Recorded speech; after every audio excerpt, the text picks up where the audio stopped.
Well, I was asked to speak at IFSEC not only about the implications that are associated with modern information security, protecting one's data, assets, intellectual property, as I mentioned previously, but also to think about what's up and coming for tomorrow's, inverted commas, smart cities.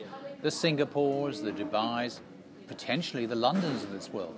And I was saying earlier on that I actually managed to buttonhole Boris on his bicycle not so long ago, and I did ask him if he had any plans to take some of the initiatives from New York and actually apply them into London. And Boris, being Boris, kind of ruffled his hair and said, "Ask somebody else," and then disappeared into the distance with his bicycle.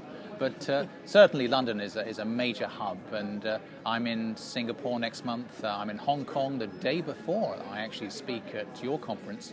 And so hopefully I'll be able to bring back some new ideas about all the related topics: security, Internet of Things, smart cities, and much more, and try and blend them into a presentation that will make I guess, interesting for people attending your conference. I think it's anybody who has an interest in what the future might look like, what the challenges are, the risks, the implications, because also we're talking about security, how the Internet of Things might play into big business into the future. What should they be thinking of in regard to leveraging big data, which is a huge challenge for all companies, as this is the most popular thing out there at the moment. So it doesn't really matter which environment, which organization they come from, but if they have a particular interest in what the future might look like, or what I think the future might look like, and what the implications are for their business, then I hope to be able to give them something interesting during my presentation. The world's changed dramatically in 15 years. Once upon a time it used to be vandalism. Now it's cyber criminals, highly organized, whether they be in Russia or in India or even Mexico, the drugs cartels, doing their best to steal anything that has any value, or just harvesting data, because again, they're leveraging big data as well. Companies have to be prepared for or understand that the comfortable risk model which they were used to and which started some 15 years ago has changed absolutely completely as they move from a model of probabilities to one of uncertainty. What they call the black swan effect, unknown unknowns, and I can tell long stories about that. But it's trying to educate people into grasping that the nature of risk itself has changed, and as a consequence we need to reevaluate the way in which we look at these threats, anticipate them, mitigate and remediate. So a big challenge for a city like London perhaps is learning from a big city like New York, which has also achieved a great deal. And that is how you actually leverage the big data, the data streams that are starting to become available, and make sure that it makes your own environment more cost-effective, much safer, much more secure, and gives a much better quality of life to the people who live in those same cities. And you can see examples starting to appear in places like Singapore and Dubai and elsewhere. And it's a big challenge for a city like London. If you haven't been to places like Dubai or indeed Singapore, and you wake up one morning there, you get a kind of an intrinsic kind of feeling that you've stepped into something which looks like a science fiction smart city. It's not quite something out of the future of Blade Runner movies or anything else out there, but you're starting to know it when you see it, when you get contactless payments, when, I don't know, hotels and shops start to recognize you, when you, for example, in my case, I was surprised to sit down at a restaurant in Singapore and there were iPads on the table, and you just picked your menu from your iPad. I couldn't quite imagine leaving iPads strewn around the tables of a McDonald's in London, but of course in Singapore you can do that. And the menu and the meal arrives a few minutes later. That kind of implies smart, but that also implies that level of connectivity that we're going to start seeing into the future. And with that, we're going to see a series of challenges. We're going to see a huge number of opportunities that go with it. And that's going to change the nature of life in our cities. In this country, for example, we have a battery of CCTV cameras. We're seeing the evolution of drones now. And I saw an example just this week of a tiny drone, and it fitted just into the palm of your hand. Just think of a future, it could be 5 years, it could be 10 years, but maybe less, that you're going to have swarms of these things flying around with miniature GoPro cameras monitoring things. Maybe replacing CCTV cameras, maybe also GPS connected, so you want something monitored, you send it off on its own, it's autonomous, it's intelligent. So for the hard security, the physical security space, that too is going to change beyond all recognition. In the same way that Microsoft is now using robots at its own campus to actually patrol those. Security itself is going to change in an unusual way, an unfamiliar way. It may indeed be an unpleasant way for some people. But certainly if you're in the security business, the future is going to be a very, very exciting one. But this is what I like to see in the future, that perhaps there is a government department particularly tasked with creating smart cities with somebody perhaps in charge of cities like London, of Manchester and Edinburgh, and getting a joined up feeling rather than getting a more distributed feeling, which is what I get at the moment. But I say, I may be wrong, but I still get that sense. It's a really interesting answer and a really interesting interview. Is there anything else you want to add No. at all? I was going to maybe suggest that because a lot of our audience are physical security background, maybe we could just expand a little on what we talked about the role of physical security and how they will be impacted, and maybe what their responsibility is in terms of cyber and where they fit into this whole discussion. Okay, shall I go? No, please go ahead. Sorry to confuse you with the double. But good question. You asked about physical security and you asked about cyber security, and very often they're seen different. You know, you get hard, you get CCTV cameras, and then you get somebody looking after a web server and all the bits and bytes running in there.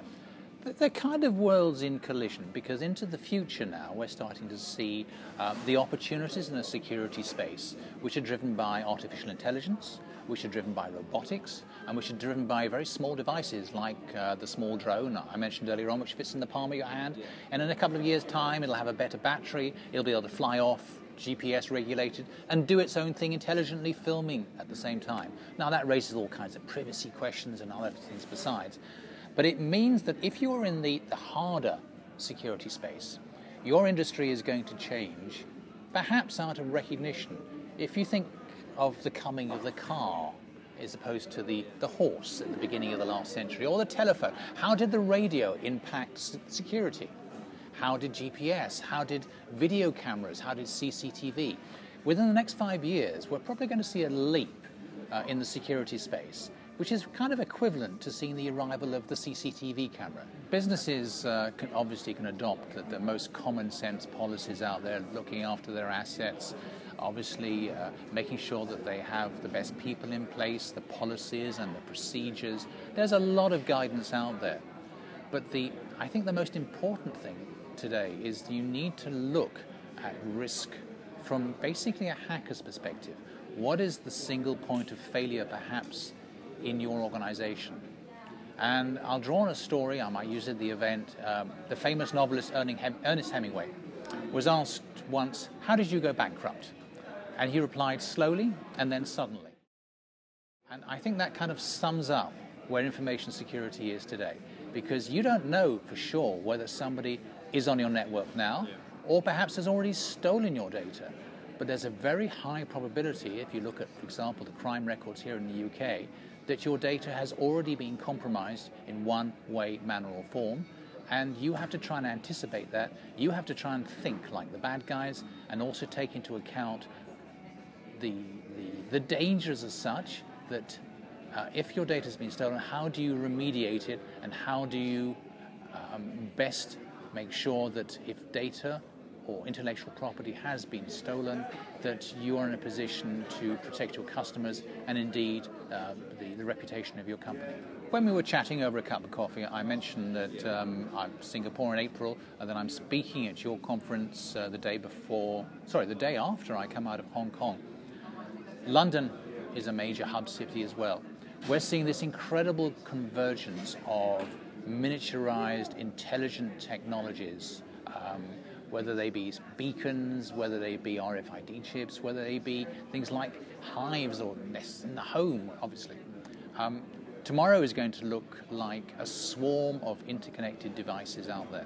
And that's going to have a huge impact on the way in which we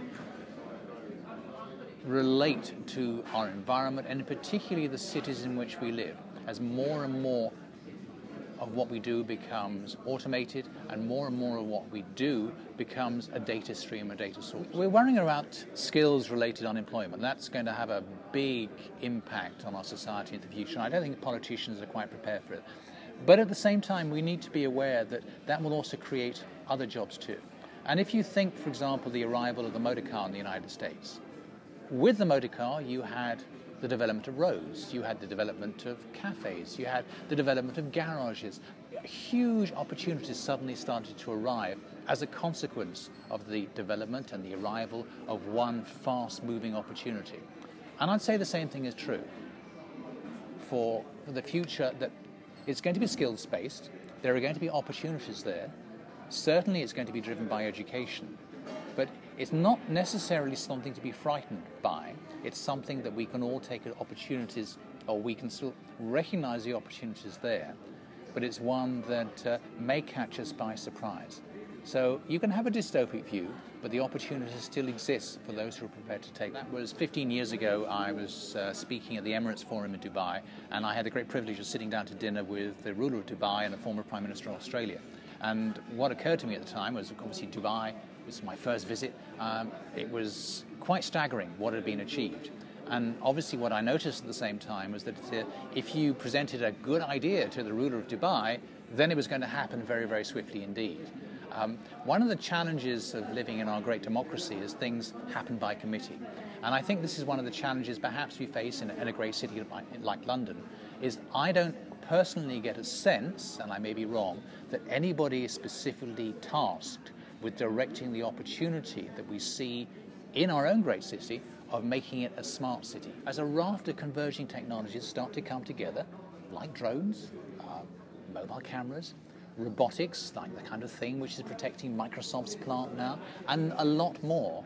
And so people in the security space are going to have a much more technical role than they ever had before in the past. And that's going to start to converge with the digital security space as they start to merge and become one. And perhaps within a decade or so, it's going to be very, very difficult to tell the difference between the two. Yeah. So what were the implications for them in terms of training needs? I guess they're going to have to do some training in technical IT. So if you are in the physical security space, looking at the arrival of a skills-based economy in the future, where jobs are going to start being pressured from the top and also from the bottom, squeezed if you like, skills, education are going to be absolute priorities, because through our lives now in future, you cannot rely on having one job. You're going to have to rely on skilling all the way along. And I'll give you one example from my past. Years ago, maybe 30 years ago, one of my first jobs was working in Saudi Arabia, and that gave me the money to be able to invest in education elsewhere. And I was teaching in Saudi Arabia. And I had a friend who worked for an oil company. I was coming to the end of my contract. And I said to him one day, "Peter, how can I get a job with your oil company? Because they have really good benefits here." And he said to me, "Okay." He said, "What can you do?" And I said, "I'm a teacher." He said, "No, but what can you do?" And that's the question that we need to ask ourselves as we move into the 2020s. It's not what you did in the past, it's what you can do in the future with the skills that society is going to be demanding of you, particularly the technical skills. So if you're in any job, regardless of whether teaching or security or anything else, the question you need to ask yourself now is, what can I do? Because people are going to expect skills of me in the future that I might not have today.